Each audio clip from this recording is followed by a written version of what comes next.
A Revolução Francesa ainda é vista no Brasil como uma revolução burguesa que encerrou o feudalismo na França e abriu o caminho para o capitalismo.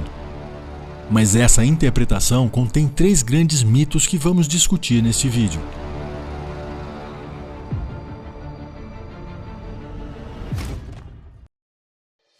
Primeiro, o mito de que ainda havia um sistema feudal na França. Segundo, o mito de que a Revolução foi burguesa. E terceiro, o mito de que a Revolução abriu as portas para o capitalismo na França. Essa narrativa de uma revolução burguesa foi elaborada por historiadores marxistas como Jean Jaurès, Albert Soubou e Georges Lefebvre, entre outros que tentaram interpretar a Revolução como uma luta de classes. Mas hoje essa visão é considerada ultrapassada, tanto na França como em boa parte da Europa. Há quase 60 anos, novas gerações de historiadores da Revolução Francesa têm concordado que o conceito da Revolução Burguesa não se sustenta. Essa interpretação marxista perdeu força porque não estava baseada em fatos, mas em suposições equivocadas sobre a época da Revolução. Se você quer conhecer melhor a França do século XVIII, a editora Caravelas publicou 2 livros inéditos no Brasil.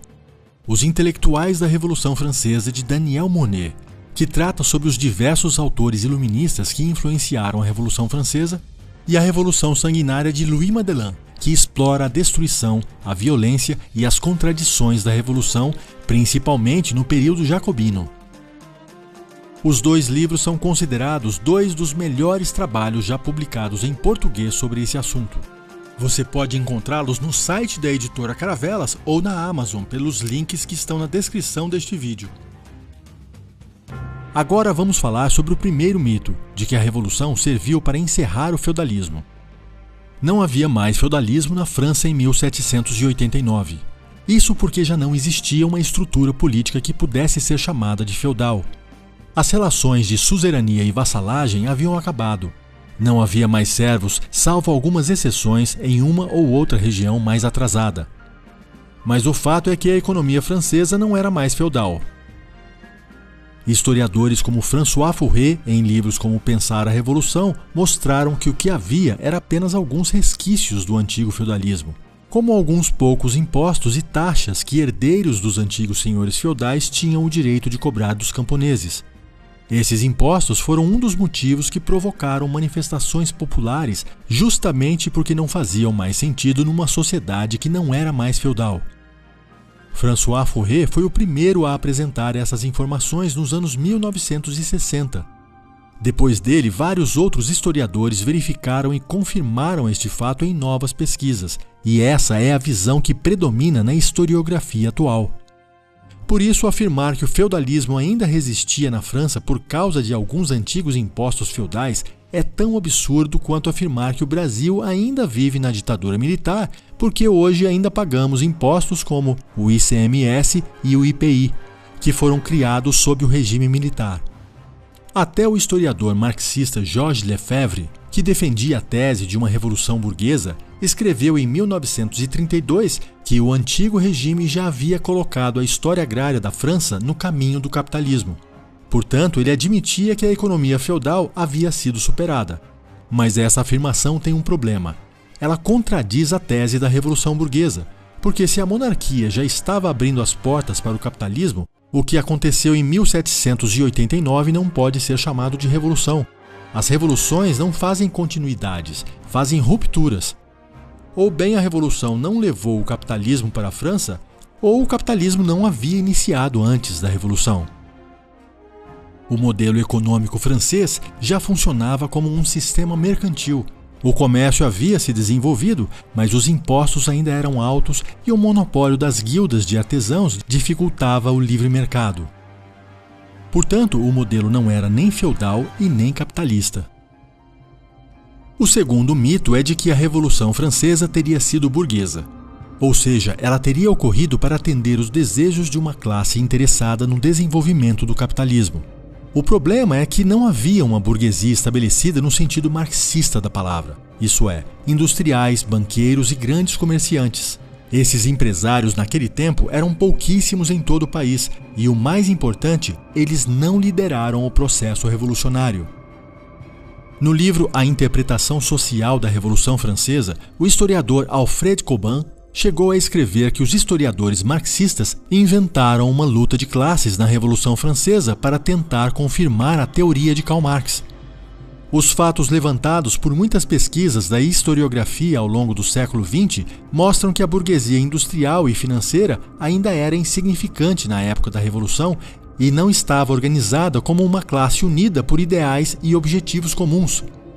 Segundo Cobbin, esses poucos industriais pertenciam à nobreza moderadamente próspera e, independentemente de estarem em ascensão ou não, faziam parte do setor conservador da sociedade e não do revolucionário.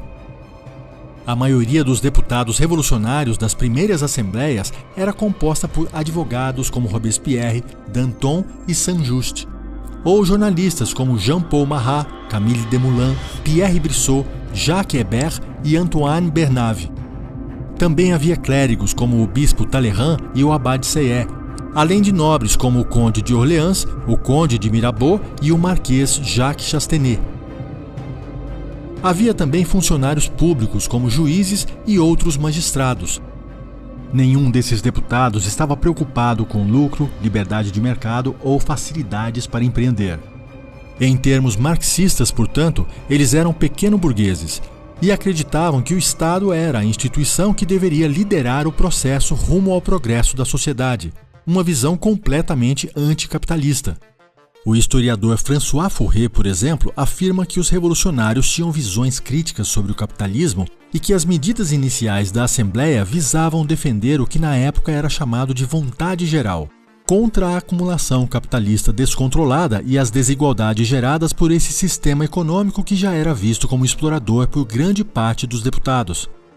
Vale explicar que vontade geral foi um conceito criado antes da Revolução por Jean-Jacques Rousseau e representava uma visão predecessora daquilo que mais tarde seria chamado de um governo feito para o povo. A vontade geral não era a opinião da maioria da população, era a ideia do bem comum, aquilo que a sociedade deveria buscar.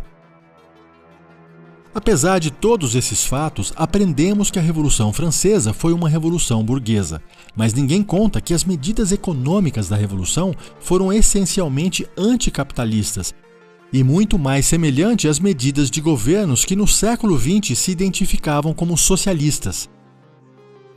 Essas medidas foram o tabelamento de preços, a desapropriação de bens e de terras, a impressão desenfreada de papel moeda, além de outras intervenções econômicas que já na época da Revolução Francesa eram vistas como anticapitalistas. Como então essa revolução teria sido burguesa? Pouco importa que a história tenha fornecido a essa construção refutações contra as quais essa interpretação não deveria ter sobrevivido. A função da ideologia é precisamente mascarar a realidade e assim sobreviver a ela. Um dos poucos industriais eleitos para a Assembleia Revolucionária em 1791 foi Pierre-Louis Godard. Ele era dono de uma fábrica de seda e tentou criar leis protecionistas contra a importação de seda na França, para não ter concorrentes no país. Esse era o espírito dos empresários naquele tempo e ainda hoje. Protecionista, contrário à concorrência e anticapitalista. Quando dizemos que empresários são capitalistas, é no sentido de que eles possuem capital, não no sentido ideológico. Eles não são defensores do capitalismo porque esse é o sistema econômico da livre concorrência. E qualquer medida que dificulte a concorrência é, por natureza, anticapitalista. A economia que Louis-Pierre Godard defendia era mercantilista, monopolista e de controle estatal da economia. Mesmo historiadores marxistas como Georges Lefebvre, que defendem a tese da Revolução Burguesa, concordam que muitos revolucionários defendiam uma economia baseada na limitação do comércio especulativo e na regulação dos preços para combater os interesses capitalistas da alta burguesia. E essa postura anticapitalista prevaleceu na maior parte das medidas econômicas adotadas pelo governo revolucionário ao longo dos 10 anos da Revolução. Não é por acaso que não aprendemos nada sobre as políticas econômicas adotadas pelos deputados durante a Revolução. Elas são claramente anticapitalistas. Isso leva ao terceiro mito, o de que a Revolução Francesa abriu as portas para o capitalismo na França. Na verdade, o que ocorreu foi exatamente o contrário. a Revolução atrasou o desenvolvimento do capitalismo no país por muitos anos. O argumento mais usado para afirmar que o capitalismo estava no centro da Revolução é a Declaração dos Direitos do Homem e do Cidadão, que afirmava que a propriedade é um direito inviolável e sagrado. A questão é que os historiadores marxistas deturparam o sentido do termo propriedade naquela época. Ele ainda não significava os meios de produção no sentido que Marx daria 60 anos depois. No tempo da Revolução, a palavra estava associada ao conceito dado por John Locke. A propriedade para o filósofo inglês significava o direito de qualquer pessoa, rica ou pobre, sobre seu próprio corpo e sua vida. Esse direito garantia que um governo não poderia violar o corpo do cidadão com violência, tortura ou morte. Foi essa ideia de propriedade que deu início ao princípio dos direitos humanos. Para John Locke, se um governante violasse o corpo dos cidadãos ou tirasse a vida das pessoas, ele seria um tirano e não teria mais o direito de governar. Sabemos que o maior símbolo da Revolução Francesa foi a guilhotina. Portanto, os revolucionários não respeitaram o direito à vida que estava expresso na Declaração dos Direitos do Homem. O conceito de propriedade em Locke também incluía a força de trabalho, as ferramentas usadas nele, os animais, a casa e as terras. Tudo isso era propriedade pessoal, ainda que tivesse sido adquirido por doação ou herança. Mas é fundamental entender que Locke não definiu este conceito de propriedade para defender o capitalismo. Sua obra nunca tratou de questões econômicas. Ele era um monarquista preocupado apenas com o abuso do poder dos governantes que matavam opositores ou tiravam suas propriedades como forma de retaliação. Seu objetivo era reduzir o poder absoluto do rei, não estimular a economia ou proteger os mais ricos. Por isso, suas ideias são chamadas de liberalismo político, o tipo de liberalismo que deu origem à democracia. Já o capitalismo surgiu a partir do liberalismo econômico. Como os historiadores marxistas geralmente não sabem a diferença entre um e outro liberalismo, pensam que John Locke também era um defensor do capitalismo. O liberalismo econômico surgiria com outros autores e suas ideias econômicas não fizeram parte da Declaração dos Direitos do Homem, nem eram populares entre os deputados revolucionários da França. Ou seja, o liberalismo político de John Locke inspirou a Declaração dos Direitos na França, com seus princípios democráticos que reduziam o poder do rei. Enquanto os ideais do liberalismo econômico sobre livre mercado e não interferência do Estado na economia não entraram na Declaração dos Direitos do Homem, o que nos permite concluir que a Revolução não tinha ideais capitalistas. Além disso, é bom lembrar que a Declaração dos Direitos do Homem e do Cidadão nunca chegou a ser aplicada juridicamente. Tratava-se apenas de uma declaração, como o próprio nome diz. Na prática, era um panfleto de propaganda que pretendia apresentar os deputados da Assembleia como os benfeitores da nação. O objetivo era convencer a população de que os deputados queriam governar para o bem geral. Mas na prática, todo o processo revolucionário rasgou repetidas vezes os princípios de propriedade privada expressos na Declaração dos Direitos do Homem. Primeiro, quando o regime passou a guilhotinar e afogar diariamente dezenas de opositores, violando a propriedade do corpo e da vida dos cidadãos. Segundo, quando desapropriou as terras e os templos da igreja e em seguida começou a tomar todos os bens da nobreza. Tudo isso mostra que usar a Declaração dos Direitos do Homem como argumento para dizer que a Revolução Francesa defendeu valores capitalistas ou burgueses é uma falácia, porque esconde o fato de todos os princípios de propriedade expressos na Declaração terem sido violados. Outro ponto importante que mostra como o capitalismo foi sufocado pela Revolução Francesa foram as políticas econômicas adotadas durante o período da Revolução. Logo nos primeiros meses da Assembleia, o rei deixou de governar e permitiu que os deputados definissem as medidas para reduzir os efeitos da crise. Mas eles não estavam preocupados com a economia, só queriam aumentar o seu próprio poder e afastar o rei das decisões. Desde o início da Revolução, as medidas econômicas do novo regime paralisaram completamente a economia da França. Parte dos trabalhadores deixou de trabalhar achando que poderia viver do Estado. Isso aconteceu porque quando as propriedades da igreja e da nobreza foram confiscadas, a Assembleia Nacional passou a fazer promessas de alimentar os mais pobres, promessas que não conseguiram cumprir, é claro. Como o contingente de desempregados aumentou, a fome virou um problema ainda maior. Para tentar conter essa crise, a Assembleia recorreu ao tabelamento de preços. O discurso dos deputados para justificar essa intervenção na economia era o de que estavam impedindo a acumulação de riqueza dos comerciantes gananciosos. Muitos deles foram para a guilhotina por serem acusados de aumento indevido dos preços. Por outro lado, os agricultores já não tinham lucro suficiente para plantar e vender. O tabelamento de preço impediu que os agricultores tivessem qualquer lucro. Assim, interromperam a plantação para não terem prejuízo. Em pouco tempo, a falta de alimentos em todo o país se tornou generalizada. É difícil imaginar em que medida essas políticas incentivaram o capitalismo. O governo revolucionário ainda tomou uma das medidas mais anticapitalistas que existem. Imprimiram uma quantidade absurda de papel moeda, os assinhates. Os deputados, completamente ignorantes sobre a economia, achavam que isso ajudaria a distribuir melhor a riqueza no país. O resultado foi a desvalorização da moeda, isso é, uma hiperinflação, fazendo com que os preços de tudo aumentassem de uma forma que ninguém tinha visto antes na França. A hiperinflação destruiu a economia revolucionária, lançou metade da população francesa na pobreza e ainda reduziu a atividade industrial no país. Imediatamente, os deputados da Assembleia passaram a culpar os comerciantes pelo aumento dos preços. Uma revolução que destrói a economia do país e culpa os comerciantes e produtores agrícolas pela crise não parece ser uma revolução burguesa. O economista Florent Aftalion conta em seu livro A Economia da Revolução Francesa que em 1800 a produção agrícola e industrial da França era menor do que no ano em que a Revolução começou. Segundo ele, a inflação provocada pelo governo paralisou os investimentos e freou o desenvolvimento do capitalismo na França.